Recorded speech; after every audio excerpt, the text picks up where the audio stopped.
For trades that will last, you need the right structure.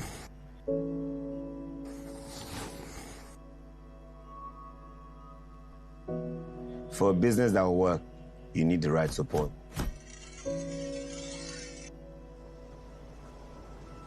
We know you want your craft to be around for generations, and we see all you are doing to make sure of this. We know you want to expand your business and would not mind a little help. We have created unique solutions for you. From everyday banking needs that save you time to funding your business dreams. You know your business and we support your needs. Let us help you build for tomorrow. Open an SME account today.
For trades that will last, you need the right structure.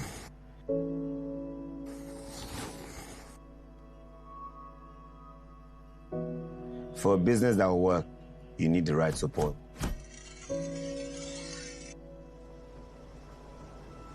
We know you want your craft to be around for generations, and we see all you are doing to make sure of this. We know you want to expand your business and would not mind a little help. We have created unique solutions for you. From everyday banking needs that save you time to funding your business dreams. You know your business and we support your needs. Let us help you build for tomorrow. Open an SME account today.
For trades that will last, you need the right structure.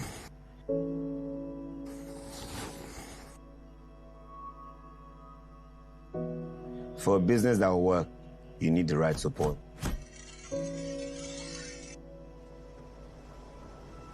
We know you want your craft to be around for generations, and we see all you are doing to make sure of this.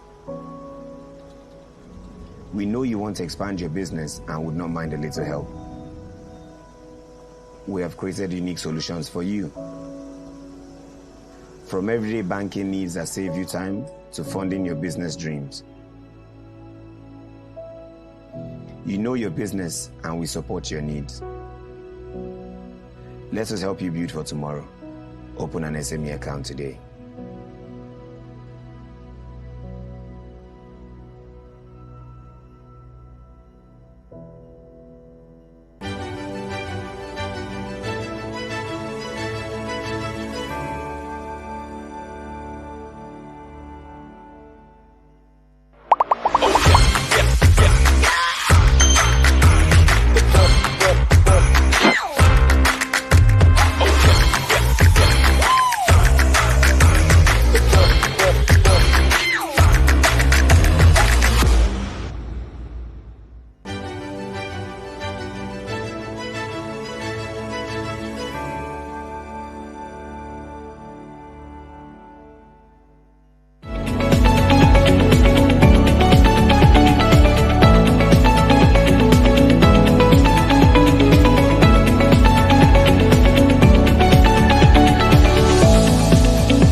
For trades that will last, you need the right structure.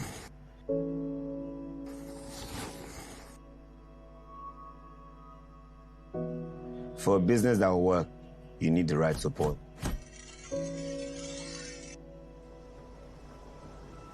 We know you want your craft to be around for generations, and we see all you are doing to make sure of this. We know you want to expand your business and would not mind a little help. We have created unique solutions for you. From everyday banking needs that save you time to funding your business dreams. You know your business and we support your needs. Let us help you build for tomorrow. Open an SME account today.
For trades that will last, you need the right structure.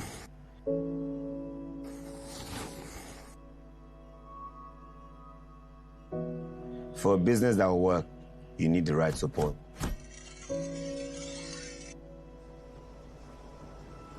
We know you want your craft to be around for generations, and we see all you are doing to make sure of this. We know you want to expand your business and would not mind a little help. We have created unique solutions for you. From everyday banking needs that save you time to funding your business dreams. You know your business and we support your needs. Let us help you build for tomorrow. Open an SME account today.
For trades that will last, you need the right structure.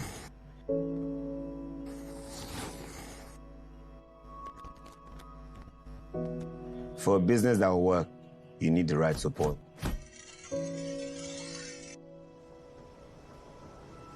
We know you want your craft to be around for generations, and we see all you are doing to make sure of this.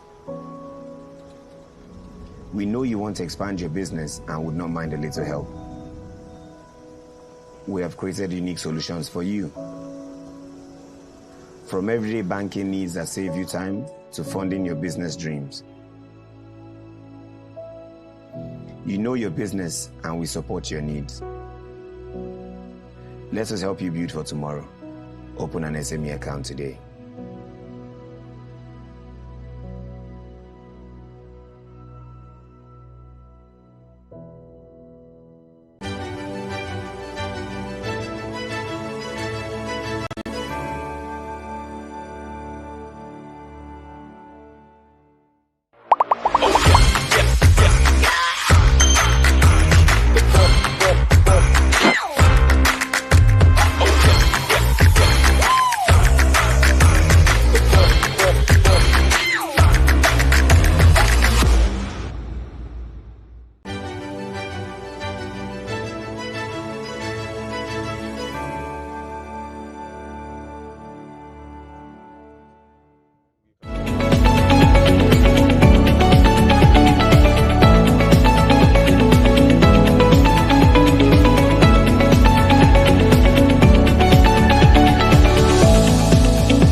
Good day to our viewers across Africa and around the world.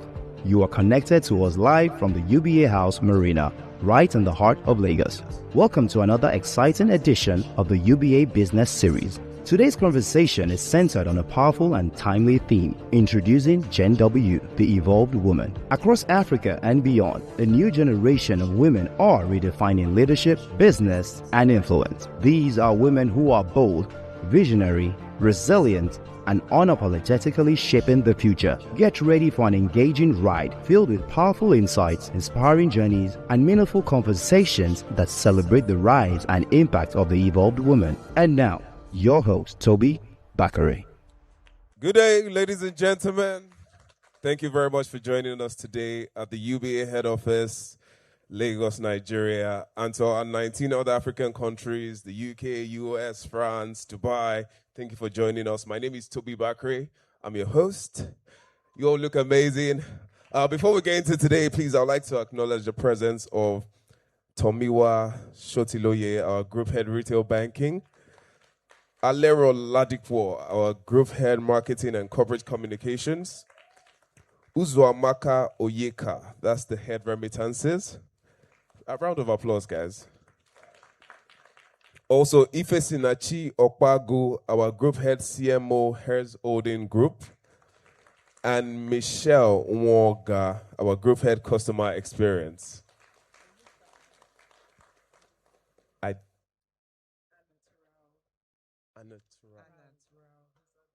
Anna Turao, our Group Head. It's a pleasure having you here, sir. Today, we're going to be having amazing conversations about the Gen.W, the evolved woman.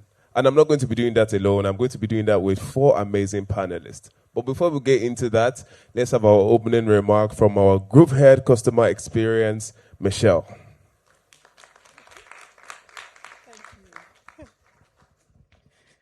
Okay. Good afternoon, ladies and gentlemen. Welcome to, they want me to go up. Okay. This is really an example of what the evolved woman is supposed to be on the stage. Don't stay down, right? So good afternoon, ladies and gentlemen, and welcome to the UBA business series titled Gen.W, the evolved woman. And thank you also very much for making the time to be with us today. We always love hosting our customers, friends, clients, panelists in the amphitheater. It's always an opportunity for us to get closer with everybody. So we're really, and the media, of course, so we're really excited to have everyone here with us today. When Alera asked me this morning, Michelle, would you give the opening remarks? My initial response was no. Like, no. And she said, what's wrong with the women in UBA? Like, why are you guys always hiding? Why are you always not wanting to stand up and show yourselves, right? So I thought, you know what? Why not take the challenge? And that for me was a perfect example or indication of why she's hosting this session today. It's because things have changed. A lot of women in the past would do that, shy away. We still do. Like I honestly today I thought, okay, but I'm just going to challenge myself. We shy away. You know, we always wait for the opportunity to be invited. But that's not what's happening anymore. What we see are women that are taking stand and taking charge, stepping up. They're not waiting to be called. They're not waiting to be asked to volunteer. They are actually volunteering. And they're making themselves known. I'm really excited about the panelists that we have in the session today. You guys are all beautiful, gorgeous, by the way. You know, it's for me, I always love hearing the younger generation speak because they inspire me as well.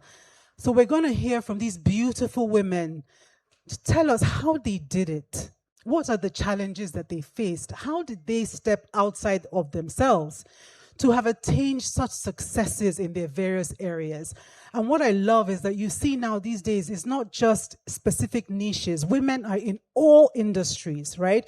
And doing different things in our own different ways. So, I think it's going to be great for us to be able to hear from them, hear how they've done it, hear how they rose above the noise in their heads that are telling them, no, women, we can be our worst critics.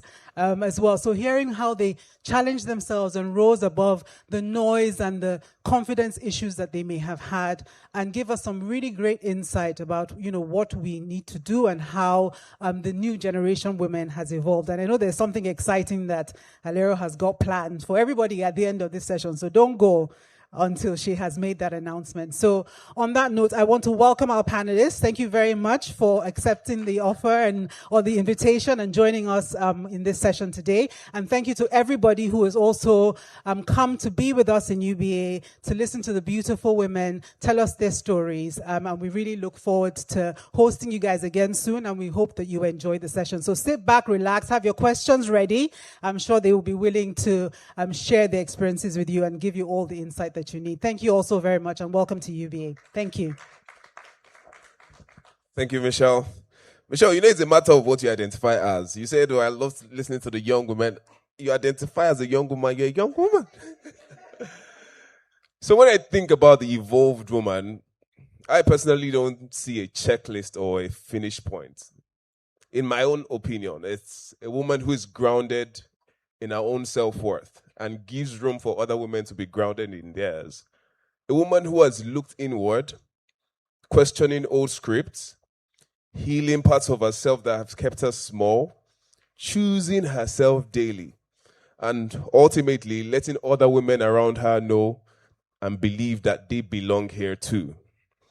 So today is going to be exciting. We're going to start with stories, not slogans. We're going to be starting with precise decisions, not abstractions, because the evolved woman of today is not a brand. It is a practice. And we're going to be hearing a lot of those practices from my fantastic four, my amazing panelists. Let's meet them. Tomike Adeoye is a Nigerian media executive, actress, and entrepreneur with over a decade of experience spanning television, brand partnerships, and creative business development across Africa's entertainment industry. She rose to prominence through roles on Jennifer's Diary and Ebony Live TV, and has since built a dynamic career combining performance, brand strategy, and leadership. Tomike is the co-founder of Malia World, a luxury beauty brand, and the managing director, CEO of Light Hill Studio, where she leads high-impact productions and partnerships. She has collaborated with global brands including Meta, Jumia, and Xiaomi, and is widely recognized for her strategic leadership, creative innovation, and commitment to advancing Africa's creative economy. Ayo Mairo Ese is an award-winning broadcaster, communications consultant, and anchor on the morning show at Arise News Channel. Renowned for moderating high-level conversations with global leaders and industry experts, she has hosted major platforms including the Presidential Enabling Business Environment Council Awards and the Women in Management, Business and Public Service Conference. Recognized among Nigeria's top 25 most powerful women in journalism, she also co-founded Speak Her Hub Network to empower women through communication and leadership. Joycee Awosika is the founder and managing director of Oriki Group, a leading African wellness and beauty ecosystem spanning manufacturing, hospitality, training, and social impact. Since launching Oriki in 2015, she has built a multi-country enterprise positioning African beauty and wellness on the global stage. A globally recognized entrepreneur and speaker, her work has been featured on CNN and CNBC, and she is widely respected for building scalable businesses rooted in African excellence. Olufunke Davies, popularly known as Fine Funky, is the founder of Fine Funky Collections, a fast-growing Nigerian retail brand known for offering stylish, high-quality and affordable handbags. Inspired by her own experience of wanting quality fashion at accessible prices, she built the brand to help women enjoy fashionable bags without overspending. Through smart sourcing, strong customer insight, and bold marketing, she has grown a loyal nationwide customer base and expanded the brand beyond online retail with a signature Find Funky Sales event, drawing thousands of shoppers, with the most recent attracting nearly 15,000 attendees.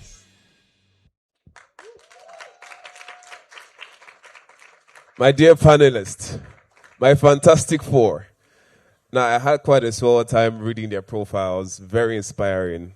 As a new girl dad, I want to train my daughter to be like you guys. All right, so the world is changing. Across industries, we are seeing a shift in what power, leadership, and influence looks like for women. So, in your opinions, I'm throwing this open to all of you. What does it mean to you when you hear the phrase, the evolved woman? I mean, personally, and then what makes this generation of women different from the ones before? Tomike, you want to go first? Okay, Tomike. Hello, everybody. Hi, family members. You are here too. We're everywhere. I want to say thank you so much to UBA for having me on this platform. It is such an honor to be seated beside intelligent and talented young ladies and this great young man right here. Thank you. So in my opinion, an evolved woman is a woman who doesn't try to fit into boxes. And I would also say an evolved woman is a woman who has recognized the fact that the generation before us, they have created access for us. You know, they were more about giving us access to education, giving us access to the table. But our generation, the evolved woman, we're bringing our own tables. You know, we are creating industries that didn't exist before, and we are owning it. And I would also say an evolved woman is an honest woman. You know, back in the days, our parents would mask their pain, mask what they are going through, put on a smile. Yes, we do that once in a while, but now we are more vocal about our struggles. And while I was thinking about this point, Fine Funky actually came to mind. When her container has not landed, you'll see her on social media, she's like, my queens, please just take it easy with me. I've been calling them. It will soon land. Just be patient. For me, that is an example of an evolved woman. We're more open about our struggles. If things go wrong, we're not too ashamed to own up to it. If we're going through troubles, we're not too afraid to own up to it. And so in my opinion, I think that is an evolved woman. Okay. Thank you, Tomike. Ayo. Thank you very much. Good afternoon, everybody. And hello to everyone watching from the different corners of the world. Thank you so much, UBA, for inviting me and, everyone here on the panel. When I was thinking about Gen.W, I was thinking, okay, who is this evolved woman? Especially on the back of International Women's Day, which was on Sunday. Every year we celebrate on the 8th of March, International Women's Day, and it's an opportunity for us to take stock as to how far we've actually come in achieving gender parity, gender equity, women owning their voices. And sometimes the result isn't as pleasant as we want to acknowledge. It's beyond the celebrations and the awards. It's to see how many women have actually stepped up to take their place and position in society. And so an evolved woman for me would be that woman who has taken her place despite the glass ceilings, despite the challenges and the barriers that still exist for many women, despite all this, still being able to create opportunities for herself. And so one of the things I would say is that an evolved woman is a woman who knows herself. You know, there's that popular maxim, to thine own self be true. To understand that this race you're running on this earth, it's your lane and your lane alone, moving away from competition to collaboration, having an understanding of who you are, your strengths, your weaknesses, and what makes you uniquely you, and what value you have uniquely brought on this earth. I believe that understanding of who you are is very empowering. And so one of the things I would say today, as I round off my opening thoughts, is that an evolved woman would today have a skills audit. Who am I? What are my strengths? What makes me uniquely Ayo? And how can I make a difference in my world based on that knowledge? And with that, you're not waiting for people to define you or bring opportunities to you. You're actually looking for ways to inspire the next generation of women to find themselves and do something wonderful in this world. Thank you. That's powerful. Joycee? Thank you. Hi, everyone. It's a pleasure to be here. Thank you so much, UBA, for this initiative and also the foresight. It takes a very visionary institution to think about creating a platform, identifying the evolution of women and who we are today. I think for me, an evolved woman is someone who has a deep awareness of who she is and the impact she can make. There's no such thing anymore as a woman having to be quiet or not express her values or beliefs. The world has changed. And an evolved woman is someone who understands that besides just pursuing success, there's purpose, there's legacy, and there's destiny. Many of the women that came before us are women that had to fight for access. They had to fight for courage. They had to have courage to even be able to stand. I know in my industry, I look at women like Madam C. Walker, and I just wish I could interview her. And one day when I get to heaven, I'll interview her. But she had to fight.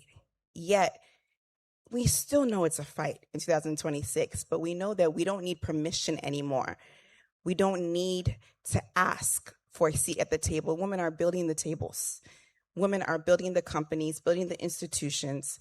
We don't need validation anymore. We have the ability to build and to create something big. And lastly, I'll take a note from what Ayo said, because it's very important that an evolved woman understands that it's not about pursuing purpose individually. It's about realizing that as she rises, she multiplies the opportunities for others to also be lifted.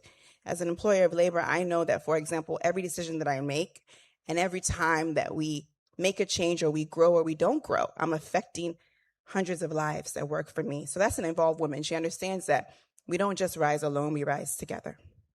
Thank you. So we can all hear our evolved women they're not just creating safety around themselves, they are building ladders for others to also climb. Thank you.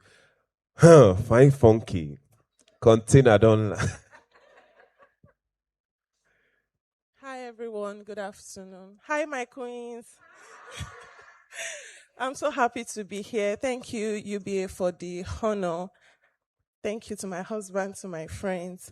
I want to talk about, when I hear the evolved woman, I would first think about the women that came before us. Our mothers, our grandmothers, our great-grandmothers, because I grew up to know my great-grandmother. And they had to shrink. They had to suffer. They had to bend. They had to sacrifice a lot. Then women were giving birth to 8 children, 12 children. My best friend's mother gave birth to 6 children. I don't know how they did it, but they did it. They had to sacrifice a lot so that we, the coming generation, can, have better lives. And talking about the evolved woman, I would want to talk about myself. Let me talk about the evolution of Olufunke. I am someone that's growing up. When I'm talking about my business, when people say, why did you start doing business? The primary reason why I started doing business was poverty. Yeah. I grew up in a family where my mom, I, and my siblings grew up in a room apartment. We lived in that one. Face me, I slap you. I think it's posh people we have here. We cannot relate. Face me, I slap you. We lived in that one room for almost 20 years. And at some point, the ceiling of that room opened, the roof, and we could see the sky. We could talk to God face to face. Do you understand? So that is the kind of upbringing. That is where I came from. Do you understand? So now, I didn't allow my challenges or my upbringing determine my future. I learned that this is a circumstance. It doesn't define me. I can come out of this. I can leave K to Alakpere and I can be known internationally. Yesterday night, I was in my bathroom. I sent a video to my husband and my sisters, and they ran to my room. Auntie Bolu, why are you crying? My mom was even worried. Why are you crying? I said, it's not that I'm not sad. It's just tears of joy, because looking back at the woman that I was, compared to the woman, looking back from the girl that I was, compared to the woman that I am today. I think that's evolution, right? Yes. Thank you so much. Wow. Inspired. You see what I said about today? It's going to be stories, not slogans, precise decisions. All right, so my very first question, Joycee. All right, so I've been going to Ricky, collecting massage. I'm always there. Whenever they are doing promos, I'll go there, do couples massage and all of that. I recently just learned you left a Fortune 100 company to start that. What made you decide to leave that company and start your own thing? And can you take us through that process? And now that looking back, what's that evolution like for you? Thank you so much. Thank you, our customer. Can we give Tobi a round of applause for supporting a female-owned business? But yes, I did leave a Fortune 100 company, which on paper looked very amazing, predictable, sustainable, lots of foreign revenue and, of course, our earnings, I should say. See, I'm thinking like a business owner.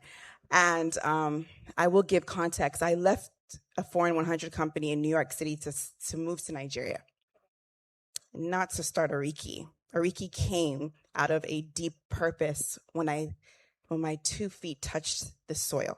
I had never been to Nigeria before.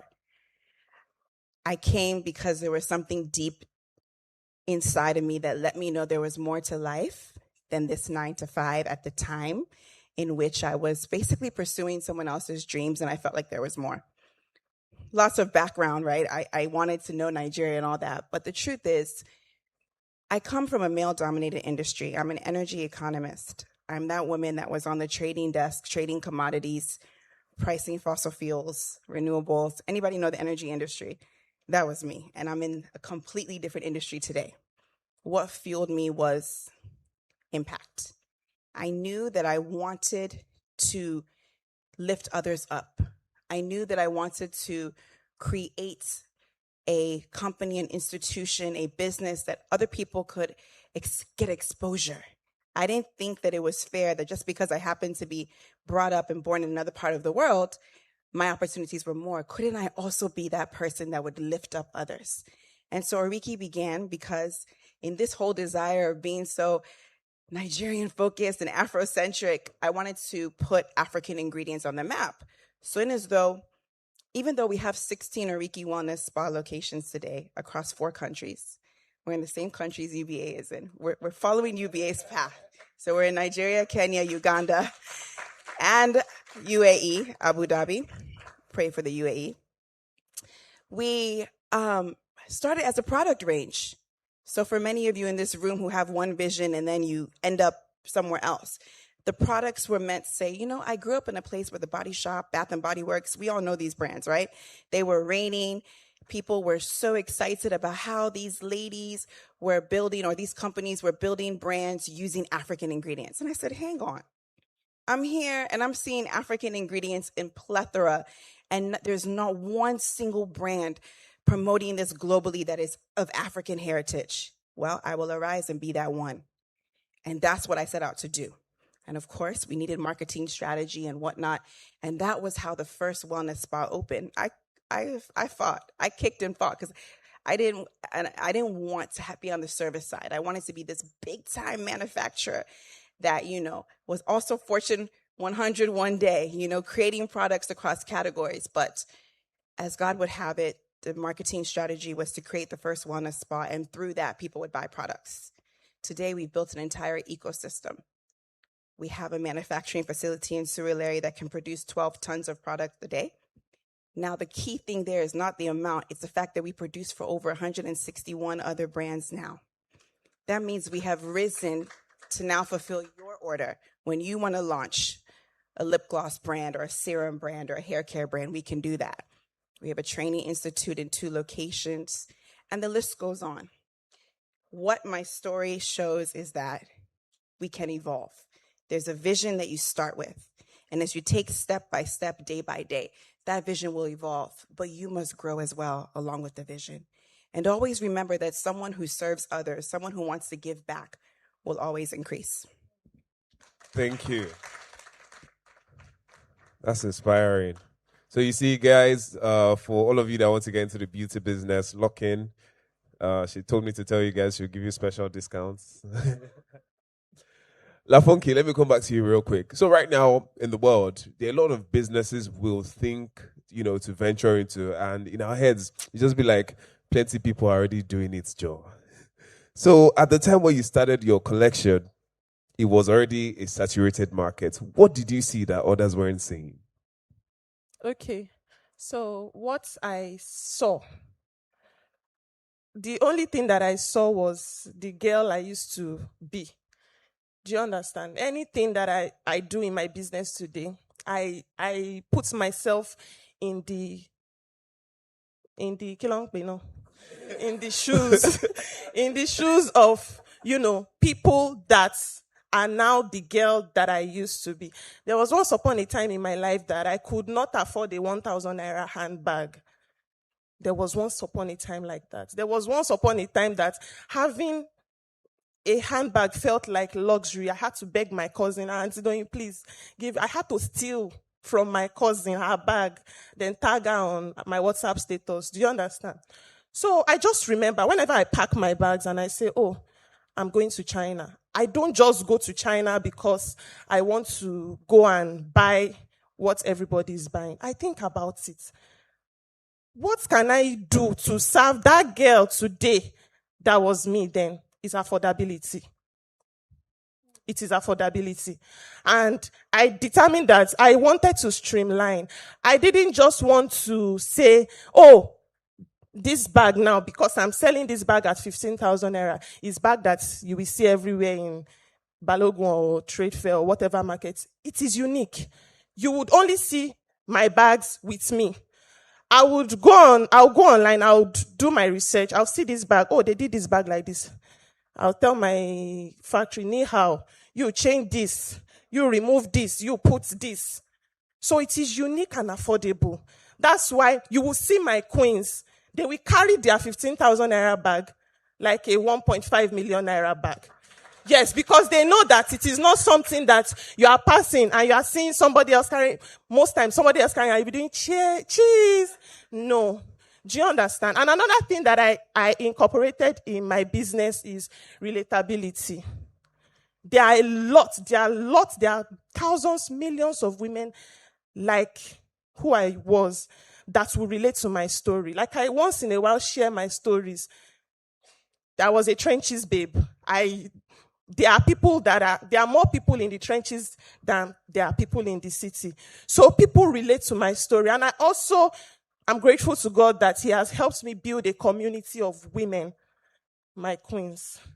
Whenever I say my queens, this thing, they will say no more. Because they can relate to me. They feel that I once in a while show a few aspects of my life. They feel that when they see me now, they will think that they know how and they don't know me. Do you understand? So they feel that they can relate to me.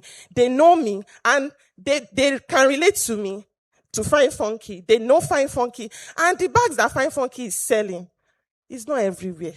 So there is no how I will forever sell. So that is what I streamlined. Having the mass, I don't want to call them as their queens, their royalties. Having my queens in mind, wanting them to rock affordable. I don't want them to break bank. I don't want them to go and steal before they are able to afford something that is unique. So that is what I did and is working for. Thank you. Thank you for sharing that story. Ayo, as someone whose career is built around communication and storytelling, how important is it for the Gen.W woman to own her own voice and control her narrative and career? Thank you so much. I love that question. And I think that the opening speech was a precursor to this question. Because a number of times in the course of our work, we've seen women who are doing phenomenal work. And unfortunately, we are afraid to actually step up and show the world what we are doing. We are afraid to take opportunities to come out and create our story and tell our own story. And that's why I'm so grateful that all the women here, Olufunke, Joycee, Tomike, we're opening up our mouths and showing the world that see what can be done. Look at what is possible. Now, in terms of storytelling, I mean, one of the reasons why I'm a co-founder of Speaker Hub, and we identified the need to empower women with communication excellence, because it's not because women didn't have, or people didn't have a story to tell. It was that they didn't know how to tell the story. And so a lot of times you'd say, oh, I can't speak. Oh, I don't know. I'm not very confident. Oh, the way I'm intimidated. And yet our counterparts, the men, are very happy to come, warts and all, take me as I am, and learn on the job and do it anyway. And so I work in broadcasting. We got a lot of criticism that all the guests you bring, your resource people are men. And we're like, where are the women? The truth is that when we ask the women to come and speak, they run away. Thought leaders, professionals, people who do the work, and the men come out to speak and take the glory. No shade to men. I mean, the men do the work as well. But what I'm saying is that a lot of times the women would rather bury their heads doing the work, but not actually want to come forward to tell their stories. And what you do is that you're not just doing a disservice to yourself, you're doing a disservice to other women who are looking for one example to show that it is possible. And that's why there's an encouragement to not hide behind, oh, I just want to get the work done, but actually own your story.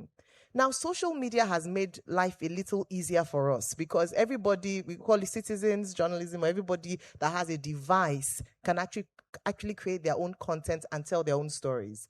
The issue of money has been almost eliminated because you're like, oh, I can't afford, to do all the things I had to do to be out there. Just have a phone. If the camera is not working or is working, you will start from there. Just make sure that you're able to speak. And then the other part is that then just be authentic to yourself. You don't have to have any other person's voice. It's your voice that the world wants to hear. Because sometimes you see role models and like, I want to talk like Tomike. See how Tomike comes and you go online and you're like, oh, Lord, she owns it. She has a trademark on that. Olufunke has already, taken queens for herself. What is your own unique offering? What is that thing that you can sell for yourself? Another thing is to also find out, okay, what am I good at doing? What am I very good at doing? What are you comfortable doing? And sharing that story, with as many people as possible. And so one of the things I would say is, number one, take every opportunity. Please say to yourself, this is the last time I'd be asked to do something. I'll be asked to do something. And I'll say no. And I'll say no. My first response is... My first response No, this is what I'm asking you. My first response is, in fact, say yes and think of how to do it later. Say yes. When they ask you to come and speak, you're like, woe is me to stand on that stage. Can you see the other people? Do you know what they have? Say yes, first of all, and then afterwards you're like, what did I do? And then find a way to actually deliver. It will shock you just how... Wasn't the opening speech fantastic? Did she read from a script?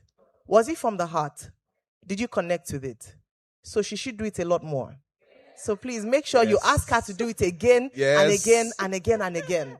And so sometimes it's just taking the first step that it takes. That's all. And so I'm hopeful. I'm very passionate about bringing more women thought leaders on our show, the morning show, to share their ideas. The only thing is, can the women actually come forward or accept when we ask them to come up and do it and tell, document, share, open up. And the final thing I'd like to say is that for people who are individuals, I want you to see yourself as a brand.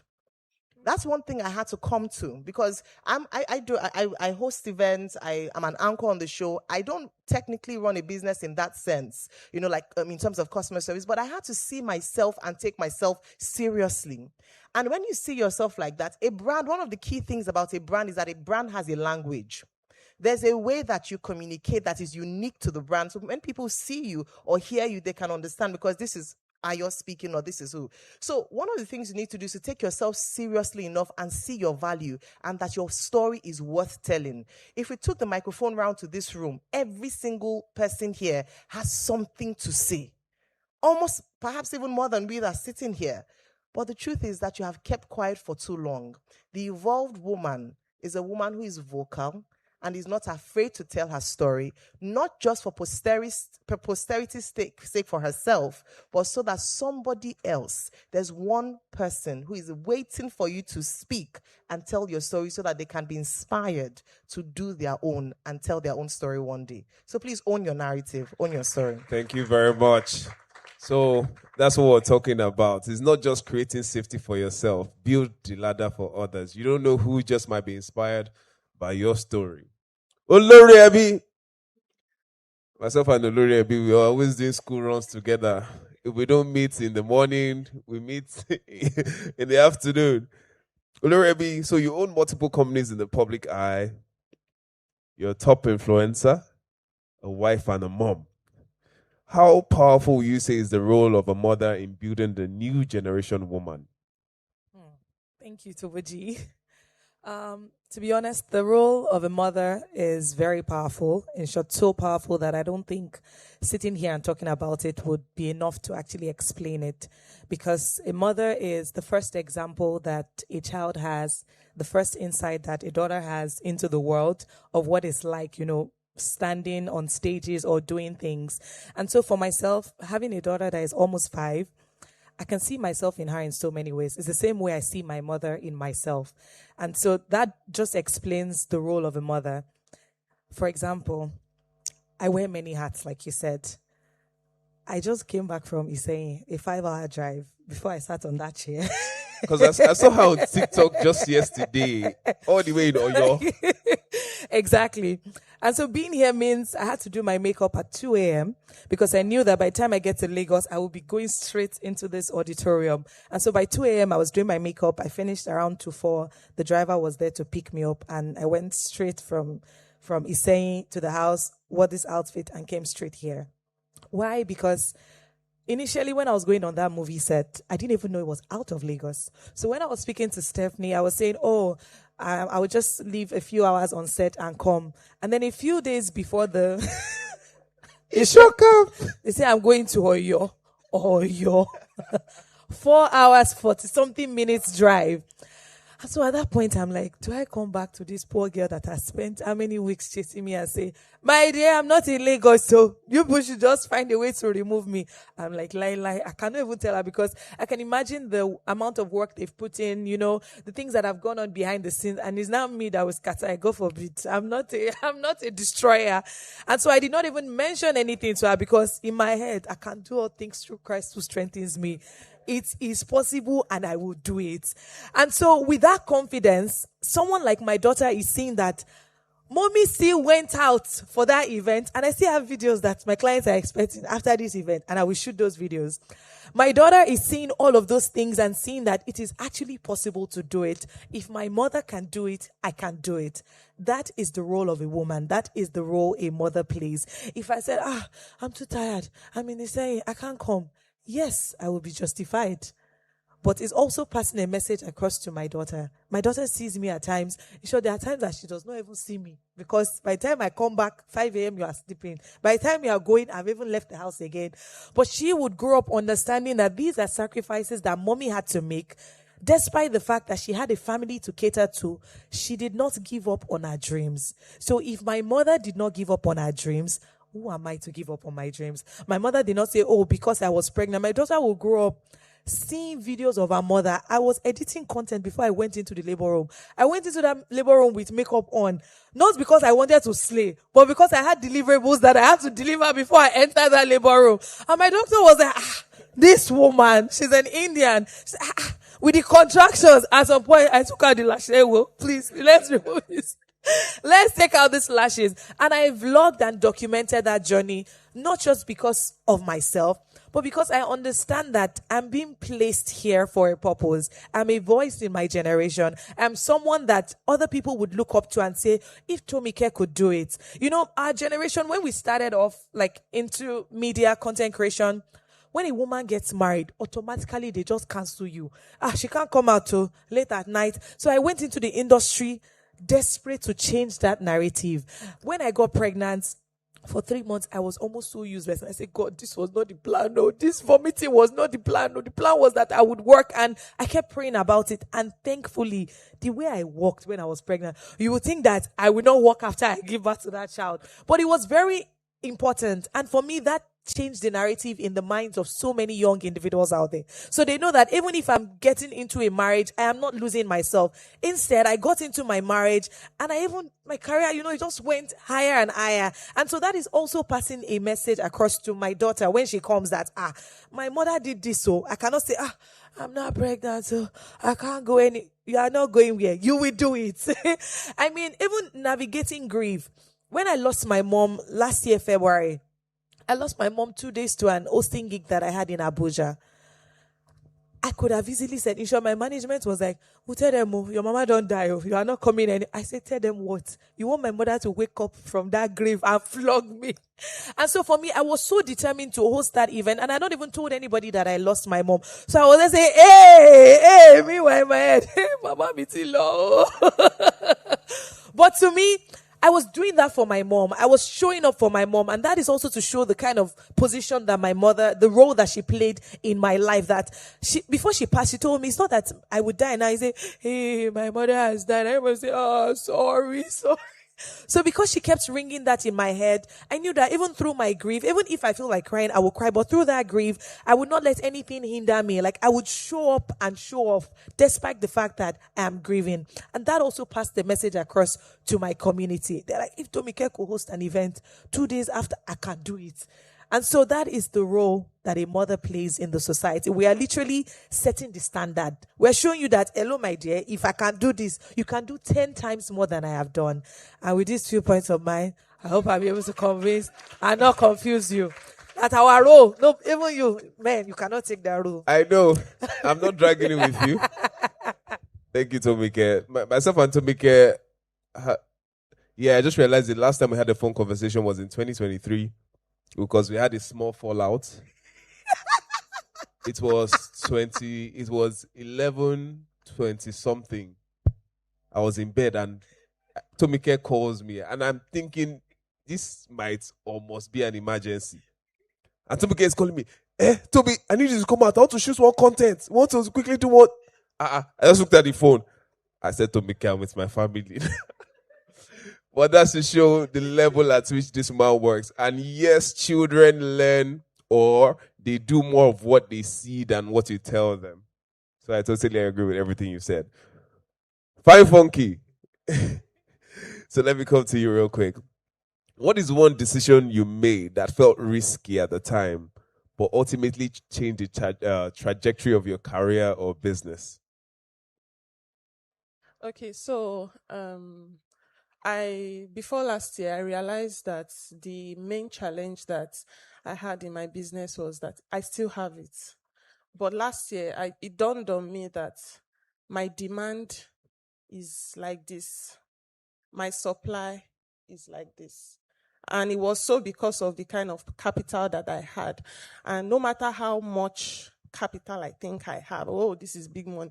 When my queen starts, they will still be dragging me in the comment section. But you have UBA here. This is a problem UBA can solve very, very easily. My queens wake up in the midnight to shop. Like, I open my website when I'm having like a collection or something. It's midnight. You will see in 20 minutes, the bag I wanted is sold out. Why did you keep me waiting? Later, 5 will come and say, hi, my queens. Who is your queen? Why are you treating us like palace maids? And you will call us your queen. And the thing was getting to me. And I'll be telling my husband, babe, this thing is, he will say, Dana, they look yourself less. I'll tell him, please go and look for money. My queens are on my neck. So last year, I just decided that let me do something that even if it would not fix that issue completely, at least let me try this thing and see. I told my husband, I said, I'm going to my country. He said, okay, when? What can I do? How can I support? I said, you do this. And he helped me. I went to China May 2025. I was there for 4 months. Without my husband, without my daughter, without my family. I was there, secluded. What was I doing? I was sourcing for my queens. And what I did was a pre-order strategy. I said, it's not like I had the products. The factories had not produced the products. I said, give me your money and trust me. Do you understand? I showed them samples. I made videos. I always show live videos. And I posted. I was thinking that it's just joking stuff. As I did the sale, over 50,000 women bought from me. I didn't say you will get the bag tomorrow. I said you will get the bag in 4 months. Over 50,000. That's bigger than the total number of people living in some villages and towns. Over 50,000. And even though there were challenges, oh my God, there were challenges. Some factories messed up. It was a very challenging time. But then, it made me realize that even though it was risky, I learned it broadened my perspective to the kind of woman that I am. Now imagine if I had the goods readily available. Let's say I had goods to cater for 100,000 people. Do you think I would not sell immediately? I would have sold. But then it broadened my perspective. I was like, my queens. That day I cried fire. It's still my queens that were begging me in the comment section. You deserve it. You are our queen mother. You are the head of the queens. Do you understand? Even though it was a challenging time for me. But then I saw myself in another perspective. I'll tell my husband, please don't talk to me less. So, say, my queens say I should just be dancing and be going, that they are at my back. Do you understand? So, and the phase was challenging, but then I scaled through. After that whole thing, me and my queens, we fought though. Suppliers delayed, shipping companies delayed, some suppliers disappointed. We fought. It's not a small something. Big fight. After the whole thing, after that, I said, okay, my queens, I'm back again. They say, hey, what happened? And I said, okay, I have some bags that came in. My goods had not come for Christmas. The goods I was supposed to sell for Christmas. But then I wanted to do I wanted to see my queens and hug them. What did I do? I said, Korede, that's my husband. I don't have money. Please, borrow me some stuff.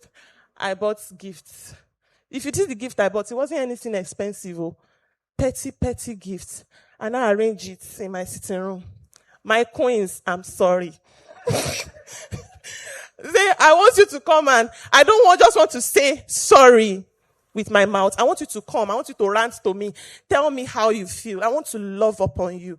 And I have some gifts for you. Say, the queens that insulted me. Fine Funky, sorry. One sent me voice note. Fine Funky, you are the only queen. Please make sure I am the one that will win the gas cooker. I'm the one that will win this. I'm the one that will. And then I said, okay, I didn't just want it to be about gifts. I told my manager, check our warehouse, whatever goods we have, let's start posting. In 5 days, I did this walk-in sale 26th of November. If you know Nigerian statistics, you know that by 26th Boxing Day, people are in their houses. I told my queens, I didn't even shout too much. My sponsored advert was not working. And I just brought out the goods that I had. I put the venue there. I said, come and see. Don't shop online, no. This one is not pre-order. Just the idea was, come and see. I only have few goods. I carried it to the place because my goods had not arrived. I carried it to the venue. People started getting into FHA by 3:30 a.m. on 26th of December. 3:30. I was with man. My queens were already there. They were now making video. They were tagging me. You see this our queen, It's you that say we should come early. Is it early? Is it the one that said 3:30? They came. I did it 26th and 27th of December. You see, I collected police, mopo, soldiers. At some point, they were telling the police that, now for your barrack, you be soldier. You cannot do anything here. We are fine funky queens. Nothing can happen. The soldiers, they even went to sit down. And my queens, they were giving each other, they were boxing themselves like, I'm the one that will buy the bag. I'm the one that will buy the, you will think it is jazz. You will not know, you won't believe that these are the people that just fought with me last week. Oh, I'm the one that they were giving, the goods were not enough. We sold first day. Second day, I said, what are we going to do? We say it's 2 days. We don't have anything to say. My manager said, Ma, let's go and check inside the warehouse. We will see something. I say, okay, my queens, I come again. Tomorrow, just come. Same thing. This one, they came a bit earlier to 4. They started coming 27th of December. At some point, at 1 p.m., we didn't have anything to sell again. It was me that still carried microphone. My queens are fighting with me last week. My queens, please, we are not selling again. Come and be going home. They say we are not going anywhere. Fine funky, we always say I love you too, but Ewa Malole. They say, So that is something that I did. Now, if I had looked at the challenges, the prospective challenges at the time, if I had said, oh, how will somebody pay for something and wait for 4 months? And people were telling me, fine funky is you. We will wait. It is you. We wait. We can fight today. Me and my queens. We'll fight today. Tomorrow, fine funky, what do you have for us now? I'm like, oh, no, they tire. So it's like a community that no matter come what may, because I also have them at the back of my mind, whatever it is that I do. Yes, I'm doing it to make money because obviously I told you it's poverty that make me to start business.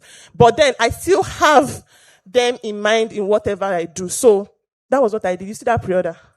If anybody come and ask me for advice, do you think I'll say I didn't do? If you want to do it, do it. But that was something that really, really challenged, but also helped my business. Thank you very much. I have new besties. You guys, I have new besties in you guys. Joyce, as a woman leading at scale, what internal shifts were necessary before the external success showed up? Thank you so much for that question. I love it. But before we do, can I just do a quick case study on what Fine Funky just shared? I hope you guys caught the gold in that story. Pre-ordering to raise money. The ability for her to be honest, transparent, and vulnerable at every step of the way. Everybody loves an honest story. Just be real, own your mistakes. And she built a community. Go and create your loyalists and your fans in your business. Community always saves the day. Thank you so much for your story. I think for me, and it will link, what I just shared will link with what I had to do. I always knew I wanted to grow the business. I've always been very ambitious. However, one of the biggest mindset shifts I had to have was, Joycee, you could have this big vision and pen on paper, but you have to grow first.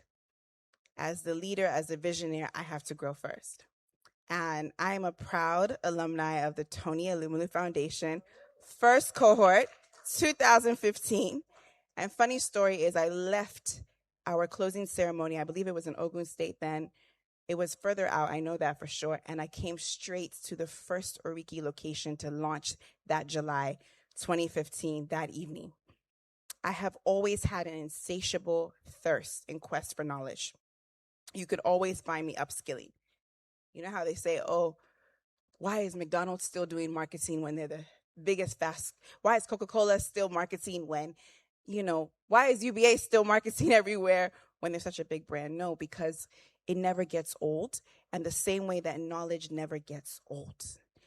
I had to move as we scaled in the beginning as business owners, entrepreneurs. You're in every aspect of the business. You are the CIO, CEO, CTO, CPO, see everything. But as you grow, you have to move from being someone who is a micromanager to being a builder of systems, a builder of people, and a builder of trust. So number one, I moved from being an operator to being a builder of systems. That was what was very key. And that required me to trust people, to invest in people, to scale people. I'll never forget that July 2015, my dearest husband proposed to me on that day. That was the icing on the cake. Everybody left my soft launch and went to a restaurant, and he proposed. I got married shortly after, and I was pregnant immediately. Oriki had started. There was no chance for me to say, so sorry, customers. I don't trust the 11 employees we have right now, so I'll see you guys after maternity leave. Instead, I took Loveth. She's been with us for 10 years since then. And I took her and I said, you're going to shadow me. This woman is a scientist, came in as an admin in NYSC. Very, very timid. But I said, I'm going to raise you up because I'm leaving. I'm leaving for 6 months, pre and post, to have this child. But this business is not going anywhere. And as I stood there, I raised Loveth. I taught her before I even knew what SOPs were. If anyone follows me, you know I love SOPs. Scale, systems, standard operating procedures. But before I knew what an SOP was, I was creating SOPs through Loveth. Follow me today. By tomorrow, close of business, I want to see you document everything I handled. From how I came in today, check the schedule to see how many customers we had, to see how many orders were done the day before. And she created this document.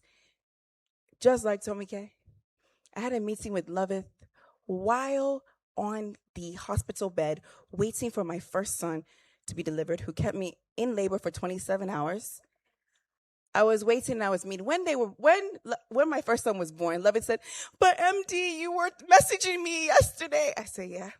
And there I was. But here's the thing. We grew in my absence. We did not shrink because I built people. And the next thing I would say, besides moving from operator mindset to being an architect, to being a system builder, is just understanding that you have a great responsibility. People always ask, what's your leadership style? And I'm not even trying to be funny. I'm a servant leader. I'm a show and tell it kind of boss. You cannot just expect someone to know exactly what to do. You must emulate it. Just like kids who grow up in a dysfunctional home, who see things done wrong, will be dysfunctional because it is much more powerful to model behavior than to tell someone what to do. So I have a great responsibility every day. I moved my entire team to working from on-site. We used to boast hybrid model, hybrid, all management, work 3 days home. Oh, hybrid is great for some people. I realized as a leader, with what I'm building, it wasn't working for us. It was a very tough decision to bring everyone back. I knew people would resign. I brought them all back into the office, and I modeled also being in the office. Are we understanding? Yeah. So it's important to realize that as you are growing, as your company is growing, you must grow too, and always do an audit of where you need to become a better leader. Okay. So I give you permission to take that slogan. As your company is growing, you must also grow. Before we get into the quick Q&As, real quick, Ayo, while grit and independence are often associated with the new generation of woman, because I've been hearing that in all of the stories, what other character traits or values do you believe are essential for her success and to sustain a thriving career? All right, thank you very much. The first thing I'd say is diligence. I recall that when I was younger, and thank God for teachers, especially great teachers. When I was in primary school, I was head girl of primary school, and there was a saying that my class teacher used to, it's from the Bible. It says that a man diligent in his business, he'll stand before kings and not before mean men. I don't think she understood the extent of the seed she was sowing in my young mind, because all I knew was that at that time was that as long as you're diligent and hardworking, the reward on the other side is that you will stand before kings and not before mean men. And so if you're going to be, for an evolved woman, you must never be afraid of hard work. Diligence, and if you hear through the stories that you've heard this from the panelists, every single one of us, even though some people might come out looking glamorous, Tomike talking about the work behind the scenes, is that behind every successful woman, let me put it that way, is a hardworking woman. A woman who is willing to put in the extra work. I work on Arise News every day. People are like, how do you know so many? The level or amount or the time for research, sleeping and waking. I'm always on my toes looking at, you move, it's an opportunity for research. Okay, this is how this is going to affect this and that. And so you have to do the work. And you would even see when it comes to motherhood and combining being a wife and a mother, sometimes the work goes an extra level. So you feel like, this woman has everything she's doing, because there's a lot of work behind it. So if there's one thing I would say beyond the grit is that be willing to put put in the work. And I promise you, by God's grace, once you work, you will get you get results. The other thing, I'll just mention 2 more things, is that you must also be willing to evolve. And I use that word for an evolved woman, which is that at the beginning of each year, ask yourself, how do I want to improve myself this year? And so what training, what learning opportunities do I want to take on to be a better version of myself today? What are some, to my previous question around communication, some people genuinely don't have an easy talent for that. What are some of the schools or training opportunities I can take to help me be a better communicator, a better storyteller? AI, this is the generation of AI. What is the new trend? How can I ensure that I do not become obsolete in the world, in the future, now and in the future? What are the new trends? How many of us, we laugh at some of our mothers who look at WhatsApp like this or take a picture. Make sure that when you, in a few years' time, your children will not be laughing at you too, because you have not evolved with the times. You're still saying, I'm comfortable with this. I don't want to learn any new skill. It's too hard. Make sure that you're relevant for the, for the future of tomorrow. And finally, I would say this: collaborate. This, in the past, is where we used to do things by ourselves. One of my favorite quotes is by an African proverb that says, if you want to go fast, go alone. If you want to go far, go with people. You cannot. I am a product of my community. And by that, I mean my immediate, in terms of my family members. I'm grateful to God that I have a good husband who is supportive, my mom, my mother-in-law. I would not be able to do a lot of the things I'm doing today as a new mom, because I have 10-month-old twins. As a new mom, because we were like, Ayo, it's because I have a strong support system. Imagine if I were working by myself, I thought, I don't want to talk to my mother-in-law. I would not be able to do the things I'm doing today. The opportunities I have today, the job I have today was by referral and by a former colleague. Now, some people are in the workplace today and you are fought with everybody. They cannot recommend you for any role anywhere. Some people are in business and you are fought with all your contemporaries. Everybody has an issue. But sometimes it's the person that is next to you that might be the person to recommend you for your next big break, whether in your career or your business. So invest in building relationships and nurturing relationships. In fact, I dare say, because I studied international relations, I don't have a background in media, but my introduction into media came from a friend of mine whom we went to university together. Oh, you have a talent for speaking and all that. There's an opening common. Some of your biggest breaks in life will come from people. Please never forget that. As an evolved woman, think of your network. If you don't have a strong network, begin to think of how to build the network. And network, and I'll end here, is not just horizontal, it's also vertical. So whilst you're nurturing relationships on a vertical level, also think of your mentors and your sponsors and ensure that you also put in the work to honor them, so that when it's time to mention opportunities where your voice will not be, or in rooms where you will not be, there are people speaking up for you. And it has to come down to character.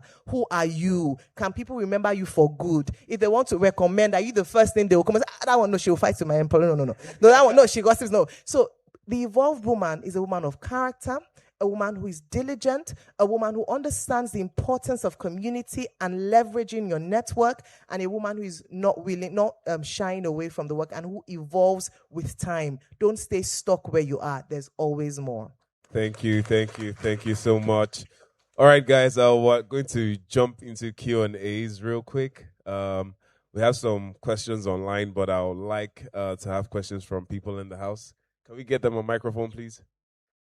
Okay, while that is ongoing, Tomike, real quick, have you ever had to turn down any opportunity because it didn't align with the woman you were evolving into?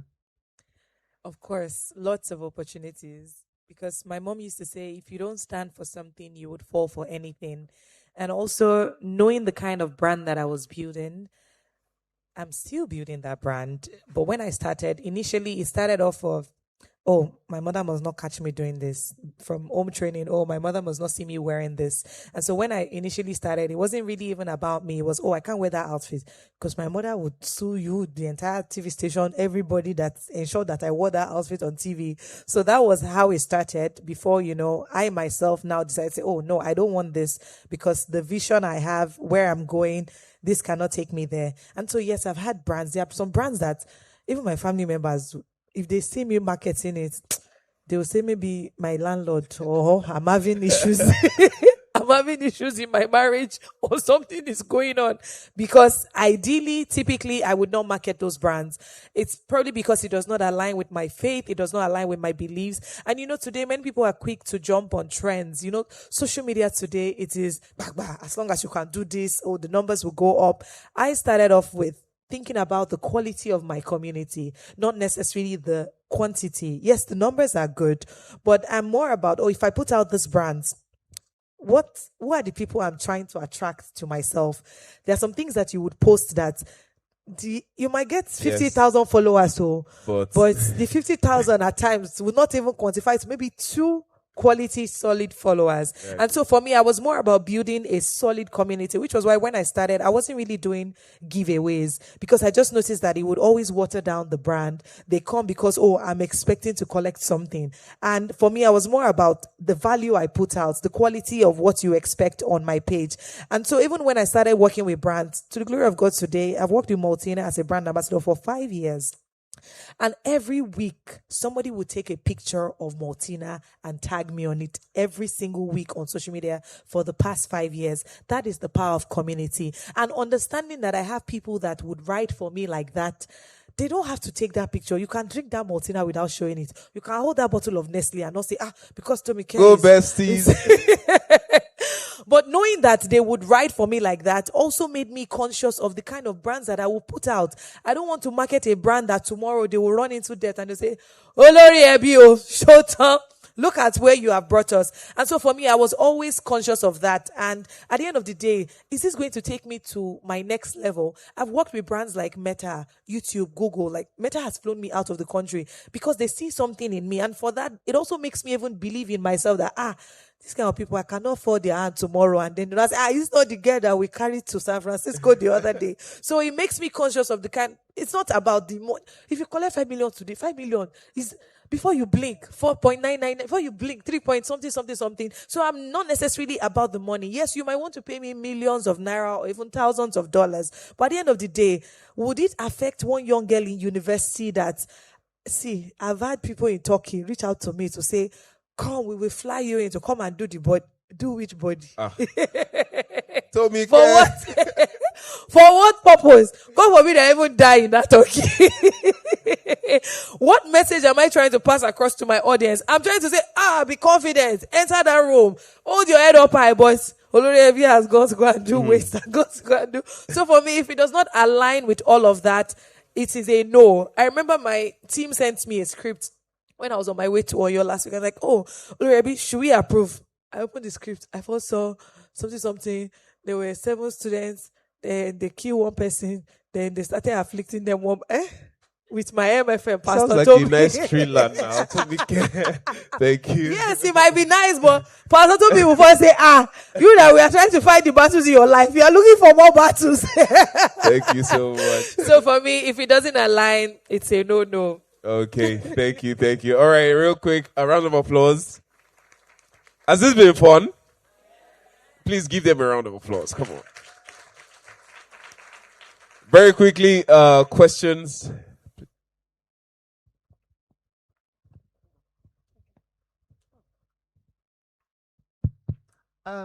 Good afternoon, everyone. So it's not really a question. I just wanted to speak to almost everything. So people have spoken about servant leadership, honesty, impact, and all of that. But I also want to talk to the professional women in the room. One thing is a lot of us believe that we're diversity hires or we're tokens based on our gender. I think it's important to look inwards and find the strength that you have and know that the multiple hats that you wear, being a mother, being a professional, grinding as hard as the next person to you, will get you to the top.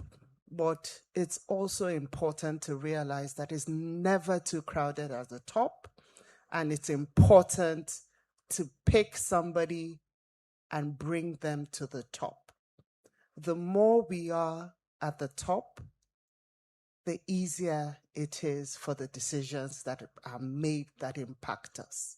So it's important as a woman to find somebody that you mentor, find somebody that you guide, and speak for the ones that you think have the potential to deliver. We find that, as Michelle said earlier, we don't want to use our voices. We want to cower, behind the men. But the reality is, we're already wearing multiple hats. Everybody says a man is a provider. That's usually the descriptor. But you're a mother, you're a sister, you're an aunt, you're a cousin, you're the MD, you're the boss. But the man is primarily known to provide. So at this point, you're doing twice as much as he is. It's time to own it. It's time to show it. Thank you. It's time to own it and show it. Thank you very much, ma'am. Any questions? Please, your name? Good afternoon, everybody. My name is Emanuela. Hi to the panelists. Okay, my question, I have 2 questions for Fine Funky. We have to streamline it to one because of time. Please. Okay, so let me leave the first one. Okay, the second one is basically kind of a personal question. I believe for somebody coming from someone that a place where you have almost nothing, like you don't really have the resources to start a business. So let's say from the summary of your talks, the bags you sell, I see passion in it, because it's only passion that can make you know, oh, this thing is supposed to be here, change this one to here, change this one to here, right? From when you started selling bags, how were you able to get the funding to even start the business? Because I know they didn't just fall, that the bags did not just fall from heaven like that, no. How were you able to, and as time goes on, the bag they used 10 years ago is not the same design with now. So how, and it requires more money for it. So how did you get the right audience to, oh, I want to do this, I need this money, someone to believe in your passion and your craft? And how were you able to even start the bag business in the first place? Okay, thank you so much. If I start the story of Funky Collections, we are going to be here for let me just summarize it. How did I start Funky Collections? I didn't start with so much money because I didn't even have so much money. I was on internship in Ibadan. And then I was very popular on BlackBerry Messenger channels. They used to post my pictures, oh, the most beautiful smile, oh, this. So I had lots of BBM contacts. Then I didn't start with Funky Collections. There's nothing I've not done. I used to fry plantain chips to sell. I have sold data bundles. I once delved into cryptocurrency. So I didn't start with Funky Collections. So at the time I was selling data bundles, there's this guy that used to buy MTN data from me on my BBM channel. He sells bags. Then someone posted a bag on Instagram. She posted the bag for 10,000. That's why I'm telling you that you don't have to have so much money for you to start. Start where you are. When I first started making videos, a lot of people will tell me that, oh, we started making videos of our products when we started seeing you. How did I start? I wasn't this vocal when I started showing my face. You start wherever it is, just rugged it. Rugged, it might not make sense at the start, but gradually you learn on the job. Do you understand? Let me first go to how I started then, how I started making videos. So I bought the bag from Instagram, 10,000 naira. She said delivery to Iwo Road, Ibadan was 2,000 naira. That's how much? 12,000. I carried my bag. I took a picture and posted on my BBM. And about more than 5 people sent me a message. Oh, this bag you carried, where did you buy it from? I didn't see the message on time, but I saw the message of that guy that used to buy data bundles from me. He said, Funky that they call me that time. Oh, this is your bag, fine. Where did you get it from? I'm like, but you are selling bag. What concern you? Concern where I bought my bag from. He said, how much did you buy? I said, what is your business? He said, just tell me. Then I finally told him, oh, I bought it for 10,000 naira. I was like, well, now business. He said, this same bag you bought, I have it and I can sell to you for 3,500 naira because I know that you have audience. You will help me to sell it. I say it's a lie. It cannot be the same. It's not the same quality. He said, okay, he will send me 20 pieces of that bag in Ibadan. When I get it, when I confirm that it's the same, I'll pay him. Immediately he sent it to me. And, I said some people had been asking me for the bag. Now, so I do video. The bag, you people say, because that time, in my school, then in Futa, they used to call me the girl that can sell water to the well. Because anything, as long as it will bring money, as long as I will take care of myself, I won't disturb my mom, I would at least send something small to my siblings. Wallah, you will see me there. That's how I started. I changed from Bofunke. Then it was Bofunke Data Services and Cryptocurrency. And I changed it to Bofunke Data Services, Cryptocurrency, and handbags. So I posted the bags. Then people started I posted it. The people that messaged me before, I've seen your message. I have the bag. I sold that bag for 5,500 naira. If you are buying plenty, I'll sell to you for 4,500 or 5,000. In less than 2 weeks, that's where the power of turnover comes in. In less than 2 weeks, I sold over 500 pieces of that bag. I went to the page of that woman that sold to me for 10,000. She only posted me and one other person. So she sold to 2 people, Abby. Me, I sold to over 500. I sold over 5. Even the guy had to say, oh, he doesn't have the bag anymore. Then my husband, he was my customer that time. He used to buy data from me too. That was how we met. He now said, and I started looking for, how will I see this bag? They are still looking for it. He now linked me to somebody. I traveled from Ibadan to Lagos to go and buy that same bag. So that other guy, I started, when he has new designs, he will send to me. Immediately I put my own 2,000. Maybe 2,000. I will calculate. If I sell 100 of this thing, it's more new. Is that not 200,000? Anything.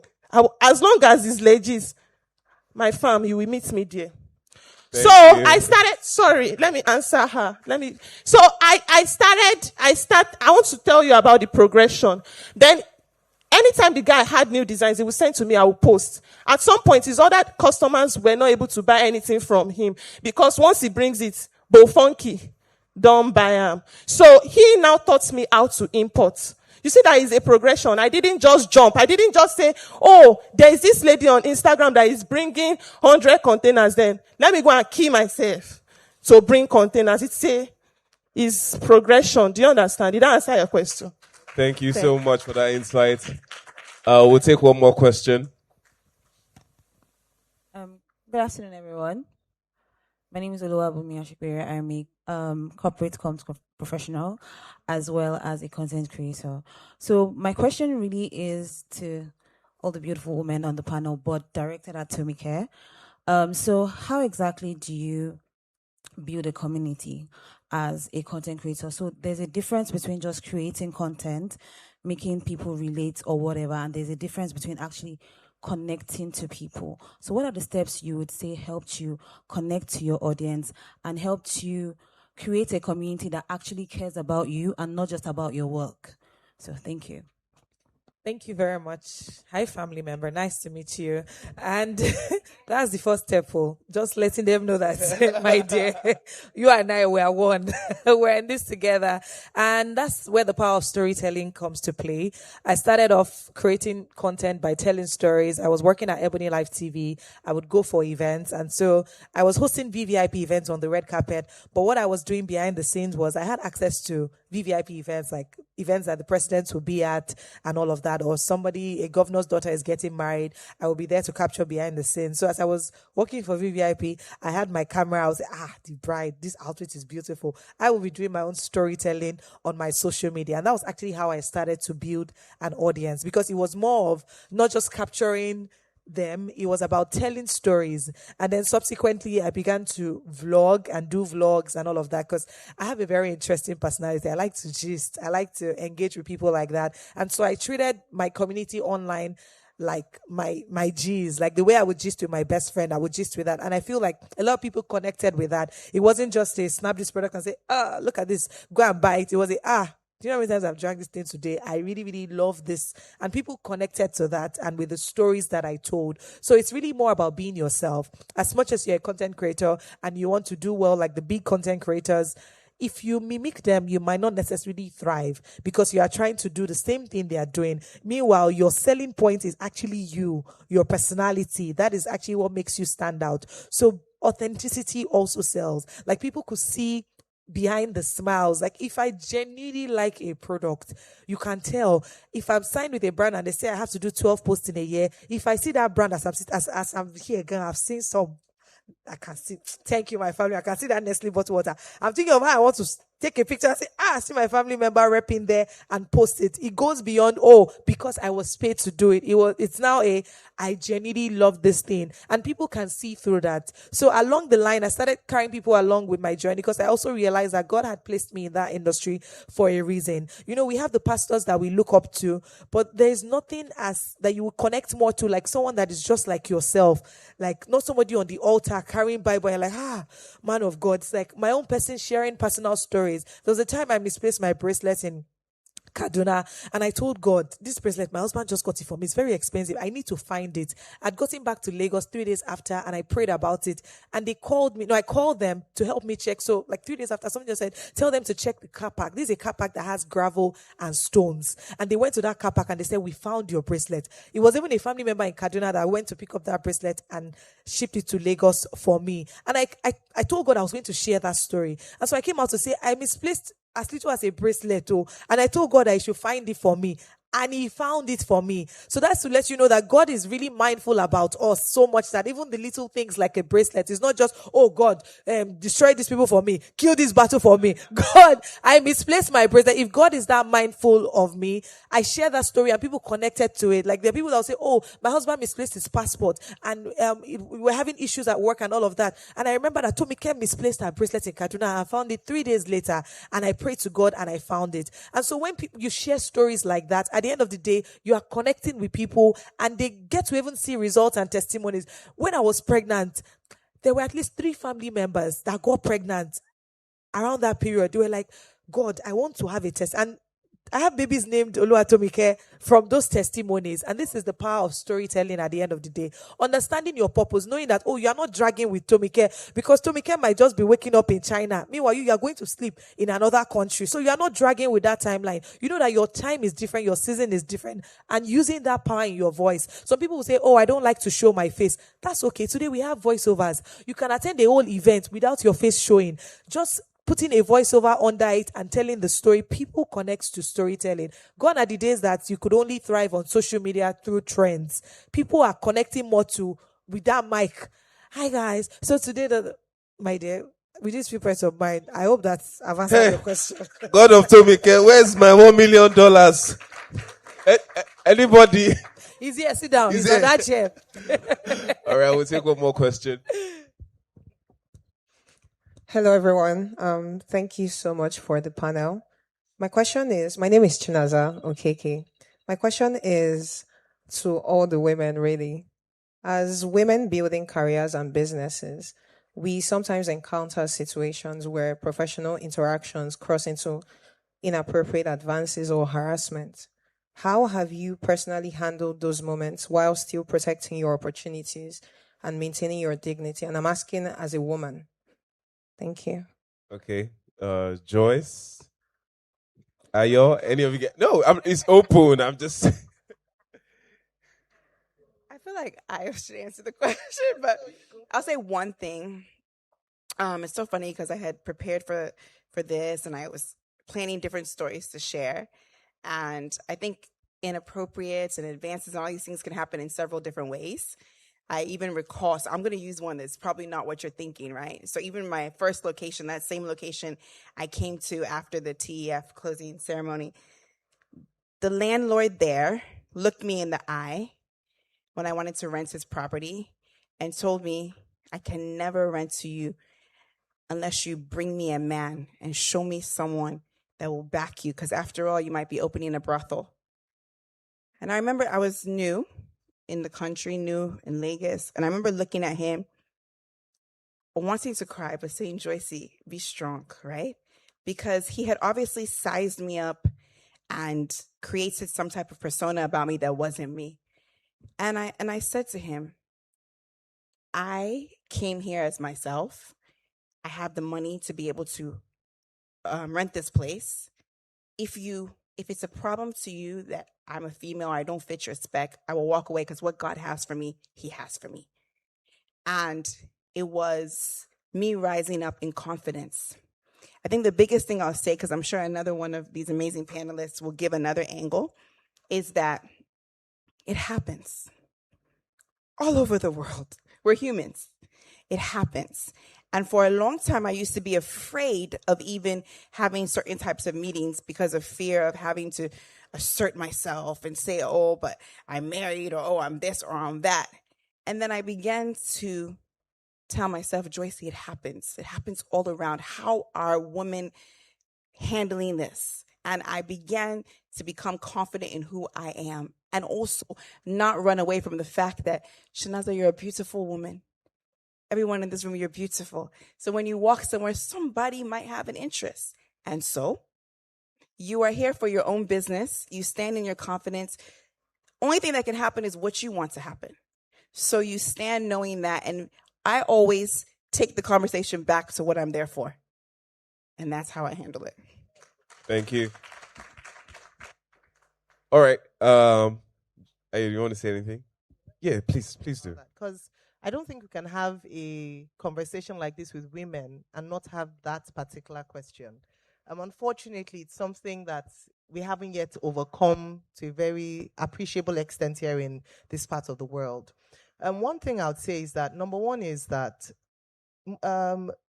usually people are intimidated by groups rather than single. So you would be bolder to victimize when someone is in isolation. So one of the things I would advise, and that's why we talked about, women working together in collaboration, is it would be a great idea to find your tribe in your organization if you have that sort of organization, especially people that share similar values with you. So that if I know that this one, if I come and meet Ayo, she will tell Tomike, tell Joycee, tell this person, it's a bit of a deterrent to that, in that regard. Number two is that identify structures in your organization where you can actually report in a safe space. It doesn't happen in all organizations, but in organizations where that exists, please do so. Number three is personal responsibility. While you were asking, when you asked the question, I was trying to read, because I work in that space. In fact, when I first got into media, I said at the moment you walk into the doors, the set of rules that affect people in ordinary society does not apply here. Anything goes. In fact, it's expected, for innuendos and, touching, and I was your own. If you're not doing it, like you're not, don't you know where you are? So that's where personal responsibility for me has worked really well. And I say that because what you don't want to eat, don't taste it. So there are certain jokes I wouldn't entertain, I wouldn't laugh at or smile at and see it as normal. I check it in me. Oh, I don't like that. I feel uncomfortable. There's also a place of understanding how to be assertive without being necessarily aggressive. Assertive is understanding that this is what I can do and what I cannot do. This is what I can accept and what I cannot accept. Initially, it might seem it's an affront, but that's why people get used to what you consistently stand up for. And so, and by standing up, that's why I said, a number of people who have a voice to actually, to amplify your voice as well. So if you don't want it, then don't clear it immediately. It's about to rear its head. And sometimes it might be an external person. Have mentors that you can share with, okay, this is happening in my workplace, and what can I do? Because it's also unique to different organizations. Like I said, different places have different structures set up. And then the final message is for women leaders. We are the ones who can provide the safest space for other women like ourselves. And so when we have more women in places or positions of leadership, we have the opportunity to influence policy. And so when we have the opportunity, please let's not keep quiet or shy away from addressing these issues. They happen. Let's protect the younger ones who are coming up and ensure that we have policies in place. Let's actually think, for leaders who are watching, do we actually have a structured policy or channel of reporting if a lady comes up to say that, you know what, someone is making inappropriate comments or has approached me or is sexually harassing me. These are some of the things that I would like us to think about as leaders, and also for those who are in the situation, to consider. Thank you. Thank you very much, Ayo. Real quick, this is from Kenya to all panelists. Anyone can answer. In Kenya, this is from Ruth Wangari.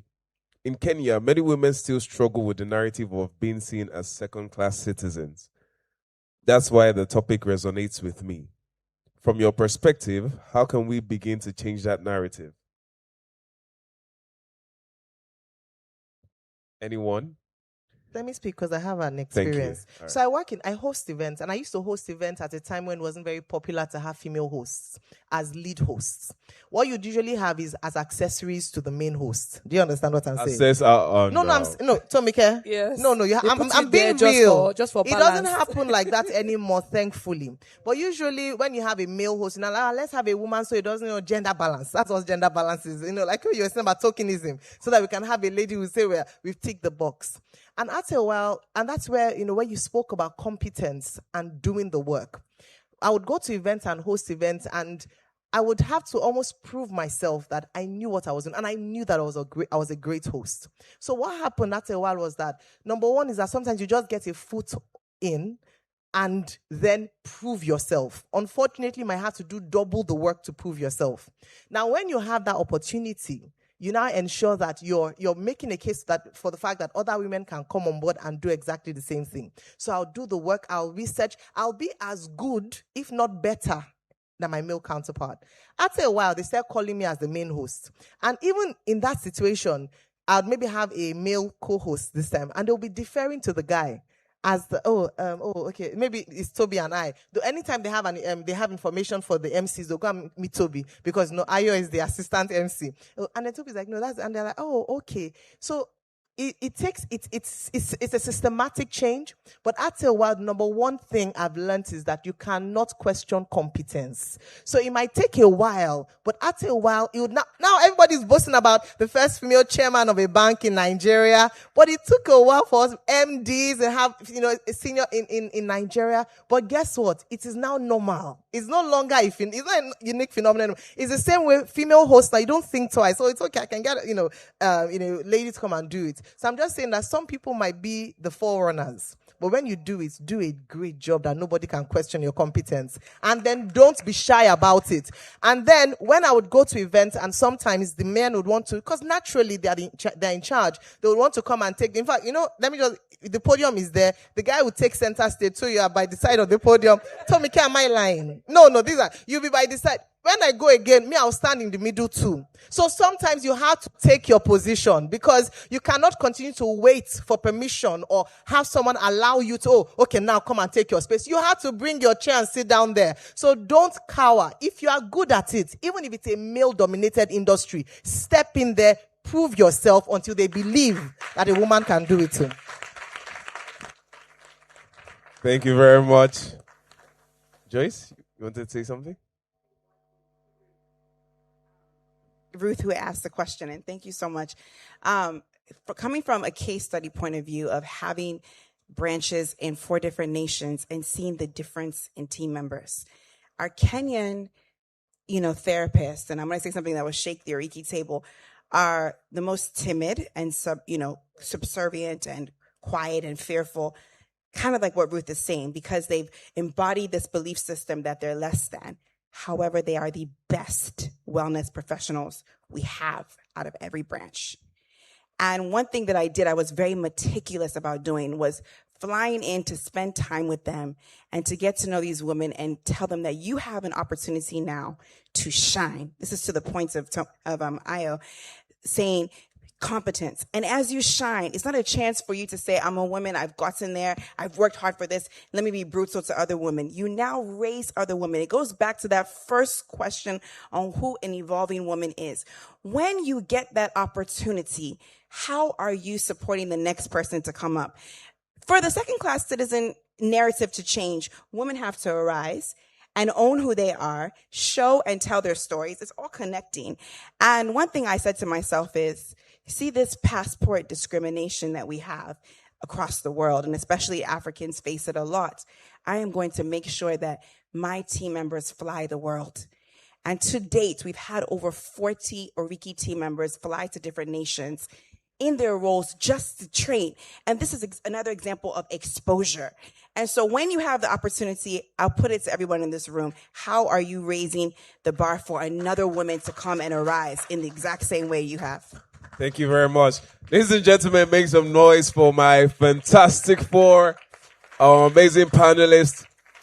If you're watching us online and for our guests here, we have something quite unique for the women in the house. This platform, this product has been created to make life easy for you, to make life sweet for you. In there, I saw 0.75% interest rates, and I almost wore a wig here.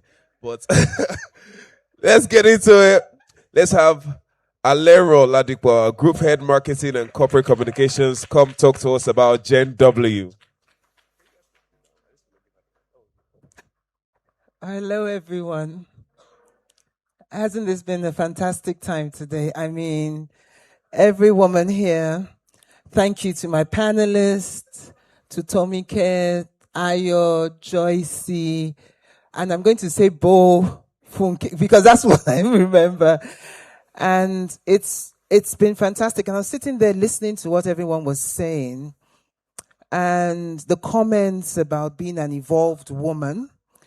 And just the general comments, the contributions, and there's so much. You know, we can literally have a conference for days talking. And I know that every single woman represented in this room today has a story that can contribute to another woman. Raising each woman up is actually not that hard. You don't necessarily have to be on top because you have a story to tell that can change somebody's life. So building a community, everyone here is a community. Everyone here has a story. If I tell you my story, yes, I work in a bank. Yes, I'm in corporate communications. I have learned a lot in my career. Over 20 years working in a male-dominated environment. It's different. And there are different faces and there are different aspects. So why did UBA decide that, you know, Women's Day, what's the theme for Women's Day this year was Give to Gain, right? And it was so interesting, and I'm going to challenge the norm. The picture for Give to Gain this year, or the stance was, Tobi, hold this for me. And I thought, how is that empowering to women? Almost felt like women were stretching their hands out to beg for something to be given to them. And one thing that's been strong today is that, no, you take your position so that you can give to others. You're not waiting for people to just give to you. And sometimes, even in the general narrative of celebrating Women's Day, and they say give to gain, and you have a stance like you're a pauper with your hands out, we challenge that narrative today, or we stand challenging that narrative, that visual did not represent the evolved women that UBA is representing or putting forward today. So why are we doing this? We believe that women are not, it's not even just about the table. They're contributors and builders in different facets, in different areas. So we put together this platform, and we'll play this short video that just shows what this is about. We have the video.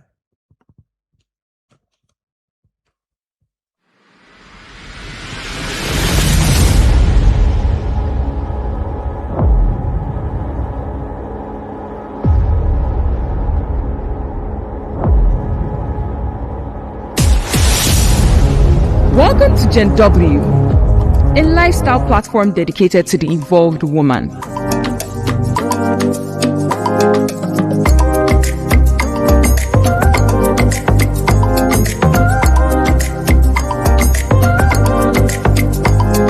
Through expert insights, real stories, and practical resources, the platform connects women who are building brands, creating and scaling businesses, growing careers, and leading across industries. You also have access to a plethora of discounted products and loans.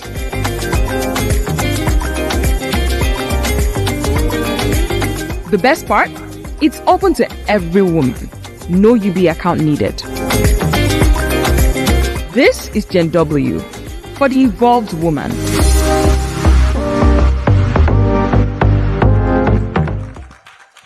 So the idea of this platform is where we eventually landed this conversation. It's about community, it's about storytelling, it's about people contributing and everyone hearing about the fantastic stories of women. And it's also about making sure that there's special offers that everyone can enjoy. And we think it's going to become really powerful because what we want is that we want every woman to contribute. And it also gives you the opportunity to find a mentor. You know, I was testing this out with some of, you know, we have great male counterparts in UBA. So I was testing it out on one of them today, and he said, "Oh, I've put you as my mentor." I was like, "Oh, okay, I will try my best." But the truth is, it's for everyone, and it's also for you to find mentors, to find coaches, to contribute your ideas. And we hope that after this, I think everyone's got this booklet. And if you have one, there's a QR, not everyone, so everyone will get one. There's a QR code that you can scan, and then you can start to be part of it. But let me just, to wrap up quickly, can I please have, you know, I said I have fantastic men that support us in UBA. So we have just little gifts. We have to give our panelists something, and we have to make sure that they're recognized. And what we have here is just some Gen.W boxes, and they're Tobi, it's not for you. So I'm just, I'm going to please ask Emmanuel Lamte, our ED of Digital Banking, and Futomiwa, our Group Head of Retail, to please come up and just help me with these boxes. Thank you. So Tomike, thank you very much. Ayo.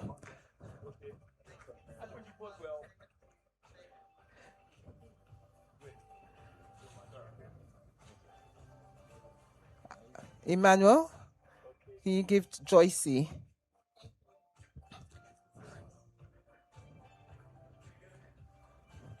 And Tomiwa, our lady that has done all things. We're so grateful and we're so thankful. Please stay on the stage because we just take pictures. Just want to say thank you. Thank you to everyone as well. We're going to take a number of photos, but please interact, engage, and go to the platform. Keep speaking, keep talking. And if you have any contributions as well to what we're doing for this business series, we're also happy to hear how we continue to improve. Thank you very, very much. Thank you very much to the beautiful ladies in the house, the gentlemen, and our amazing people online. Thank you for joining us for this episode of the business series with UBA. It's been interesting. It's been quite a lot of stories, encouraging stories. Make sure you join us on the next episode, next quarter. You can, engage in the comment section, guessing what that topic will be. But for today, we are signing out. Thank you very much. The Evolved Woman, we are here for you. Welcome to Gen.W, a lifestyle platform dedicated to the evolved woman.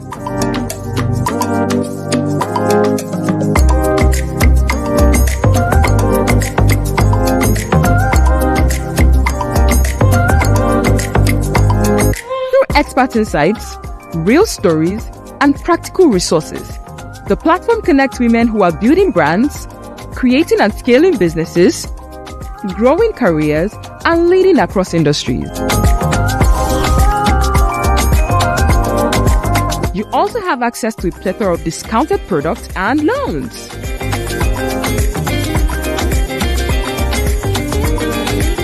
The best part? It's open to every woman.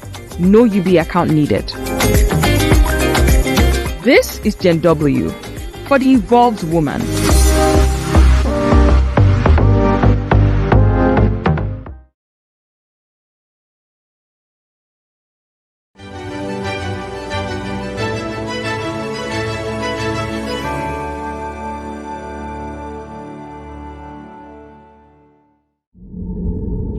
For trades that will last, you need the right structure.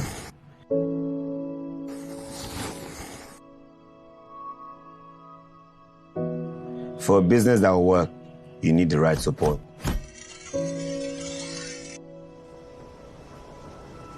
We know you want your craft to be around for generations, and we see all you are doing to make sure of this. We know you want to expand your business and would not mind a little help. We have created unique solutions for you. From everyday banking needs that save you time to funding your business dreams.